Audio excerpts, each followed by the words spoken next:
En medio de la renegociación del TLC, de las amenazas de aranceles, hoy llega a México el yerno de Trump a hablar con el presidente Peña Nieto. René Delgado, periodista y comentarista de este programa. ¿Cómo está, René? Impresionado, querido Carlos, ahí esperando ansioso la visita del primer yerno de la Unión Americana en su calidad de asesor senior para que lo vea el jefe de un estado. En fin, pero bueno. Vamos a hablar de tanto de factores externos como internos, Carlos. Déjame te pregunto antes de que entres eso.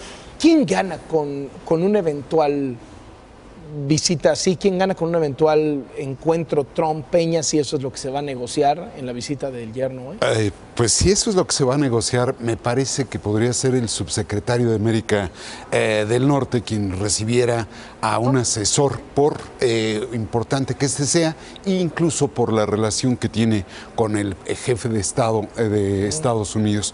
Pero me parece una desproporción que ya estemos homologando máximo el canciller, ¿no? Sería como lo... el canciller y ya como máximo, sí, ¿no? Ya amables, ya siendo muy amables. Ya generosos.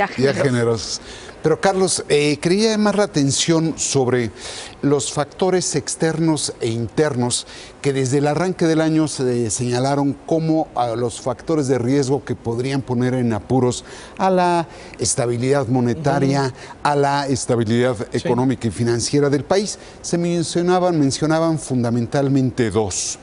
Por un lado, desde luego, la renegociación del Tratado de Libre Comercio y por el otro lado, el proceso electoral 2018. Se agregaban dos más. Por un lado, la reforma fiscal en Estados Unidos y por el lado interior, el repunte de la inseguridad y la violencia. Y lo preocupante es cómo esas variables se están conjugando de manera perjudicial para la estabilidad del propio país.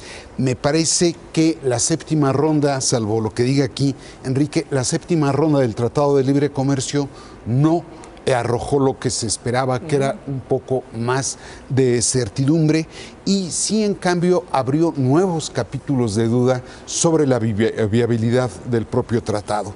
Y en lo tocante al proceso electoral, desde finales de febrero vemos cómo patina, cómo se desliza sobre la base de una polarización creciente que no abona a la propia estabilidad de la moneda, de las finanzas. En cuanto al TLC, Donald Trump francamente metió el ruido al cual ya estamos acostumbrados, pero le incorporó nuevos ruidos. ¿A qué me refiero con eso? La amenaza de un arancel, tanto para el acero como el aluminio, que yo creo que no se va a llevar a cabo, pero ató la probabilidad de no aplicar el arancel a la condición de que se consiga un tratado a la medida del capricho y el deseo del jefe de Estado de los Estados Unidos. Y por el otro lado, más adelante vinculó el tratado a que llevemos a cabo acciones mayores en materia de combate al narcotráfico. Es decir, metió en un mismo costal una serie de cuestiones que creo que deben de tratarse o bien de en paquete o bien por separado, pero no a veces de un modo y a veces de otro. Y en el colmo de los cambios de reglas de juego de la renegociación, Lighthizer agregó que a lo mejor es deseable un par de tratados bilaterales con los dos países en vez de un tratado trilateral con la región de América del Norte. Entonces, bueno, el peso pareciera depender, la estabilidad del peso depende de un tuit por la mañana o de la ocurrencia de la semana del hombre naranja, ¿no? Y por lo que toca a la situación interna, la variable controlable, que sería una cierta civilidad en el proceso electoral para no meterle más ruido a la moneda, pareciera ser que esa variable que sí se podría sujetar igualmente se está deteriorando. Esto es, prácticamente el partido, el candidato oficial y desde luego el propio gobierno acusan al candidato del PAN, Ricardo Anaya, de haber participado presumiblemente en operaciones de lavado de dinero. Es posible, pero sin embargo usan el acelerador y el freno de la investigación para prolongar una situación que está generando inestabilidad política. Esto es, lo acusan, pero el encargado de la Procuraduría, Alberto Elías Beltrán, ni lo cita, ni solicita un orden de presentación o de aprehensión a un juez para que se le detenga, y en esa medida están incorporando ingredientes que van a generar mayor inestabilidad. Esto en un marco de violencia criminal creciente. El descubrimiento de la camioneta de ayer en Guadalajara verdaderamente horroroso, es terrible.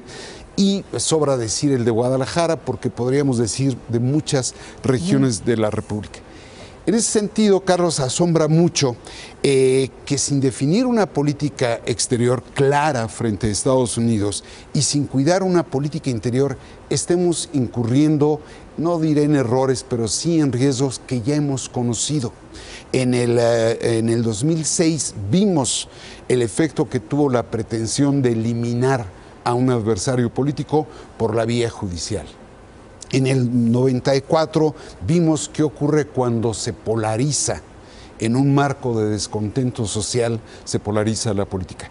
Y en ese sentido asombra que no desprendamos lecciones de las elecciones y estemos de nuevo patinando donde ya lo habíamos hecho. Muchísimas gracias, René, por venir al estudio.